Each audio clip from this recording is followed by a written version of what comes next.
When I say OnePlus, what phone do you think of? The original, maybe the OnePlus 3, in my opinion the golden era of OnePlus, but many of you might think of this, the 7T Pro or 7 Pro, depending on the region you live in. The 7T Pro is one of the most bonkers smartphones that you could get at the time. It looked crazy, the specs were nuts, the price really wasn't that bad. But a few years later, is it worth buying and is it worth considering? Hey guys, I'm Ryan Thomas, thanks to Damien Wild for sending out this subject matter. This is my retrospective look at the OnePlus 7T Pro in 2022. Let's quickly address the elephant in the room. This is the rare McLaren Edition with 12GB of RAM and this incredible, this gorgeous look to the back of it. Looks incredible, it looks amazing. It's one of the best looking smartphones I've ever used. It also comes with this really cool sort of McLaren case as well. Now, this is going to cost you double the price of a normal 7T Pro, and other than that, there aren't any real differences. It would be really cool to add to a collection if you're building one of those, but other than that, there's no real reason to go with the McLaren Edition, and actually, most of what I'm telling you, if not all of what I'm telling you in this review, also applies to the base model 7T Pro. Oh, and that thing costs £225. That's insane value for money. And with that, you have a big spec sheet. 8 to 12 gigs of RAM, 256 gigs of storage paired with a Snapdragon 855 Plus SoC, a fairly old chipset by these days, but it was a flagship one at the time, a 4085 mAh battery with 30 watt fast charging, a 6.67 inch Quad HD Plus 90Hz OLED display, and a camera stack featuring a 48, 16 and 8 and 16 megapixel cameras. For £225, that is quite a good set of specifications. But with the 7T Pro, it's not all about the specifications, and it's in the design that the 7T Pro comes into its own.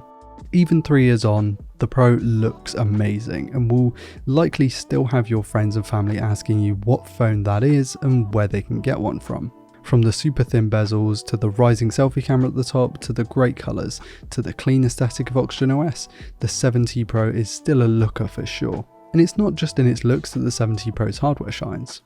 We have dual SIM slots, Gorilla Glass 5, relatively crisp haptics, and a surprisingly good in-display fingerprint scanner. Oh, and how could I forget that gorgeous profile slider on the side. Always miss one when I've left a OnePlus.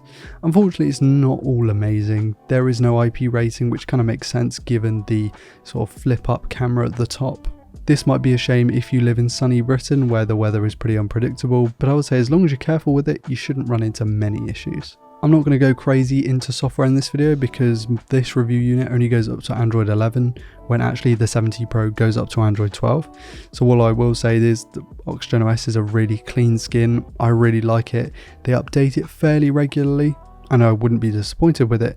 Unfortunately though, this unit, being a review unit, only goes up to Android 11, so I'm not going to delve into all the details and all the extra features because I just don't have them on this device. That said, you'd think the Snapdragon 855 Plus, a 3-year-old chipset at this point, might struggle.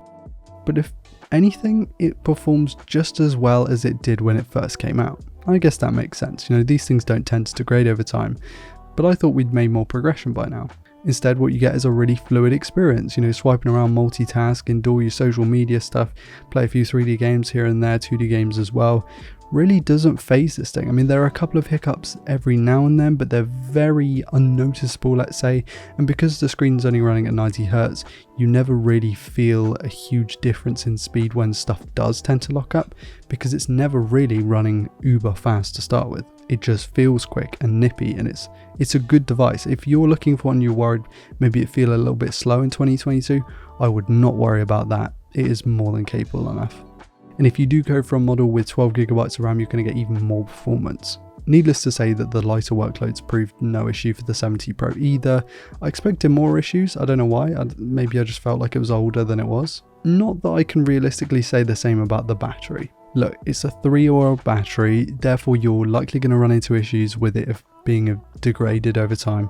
You could also run into issues with the fact that it's just not that big, it's just over 4000 mAh, and with a phone this big, it kind of needs to be a little bit bigger, I'd say. That said, it wasn't abysmal battery life, and I feel like you can get a full day out of it. I had a full day's use out of it being a lighter user. If you're a heavy user, and I expect the OnePlus buys to be sort of heavier users, you may not get a full day just because of the age of the battery, if anything. When the phone came out, the battery life was better than obviously it is now, and if you can get a brand new sealed unit, One, actually I wouldn't buy one of those because it's likely to be incredibly overpriced, but two, you will get that good battery life because it will be a fresh battery.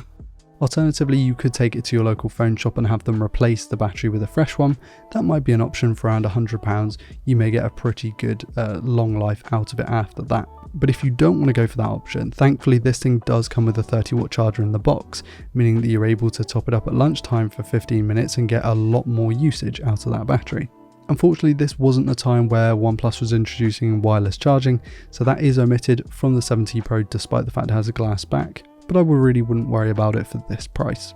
Now, the 7T was not known for having the best cameras on a smartphone, and neither really was the Pro. OnePlus as a company wasn't really focused on this area at the time of release, and so we really can't expect the world from a 3-year-old flagship, but it's got some solid hardware, and out of the gate, to be fair to it, the 48 megapixel half-inch main sensor does a pretty good job. Of course, it is accompanied by a 16 megapixel ultra-wide and 3 times optical zoom in the 8 megapixel resolution. For the casual average user, the setup is capable of pretty good photos. In good light, it will take great photos. In mere light, it will take okay photos. It can shoot Ultra HD video. It can utilize 3 different focal lengths for varying scenarios. I mean, there is definitely versatility there. There's definitely quality there, but do not expect, the world. I know the 10T Pro is, sponsored by Leica or Hasselblad, whatever it is these days, and so you're actually able to get better photos out of it. But with the 7 Pro, that really wasn't the focus, and the 7T Pro the same, meaning that you're going to get okay photos, but not amazing.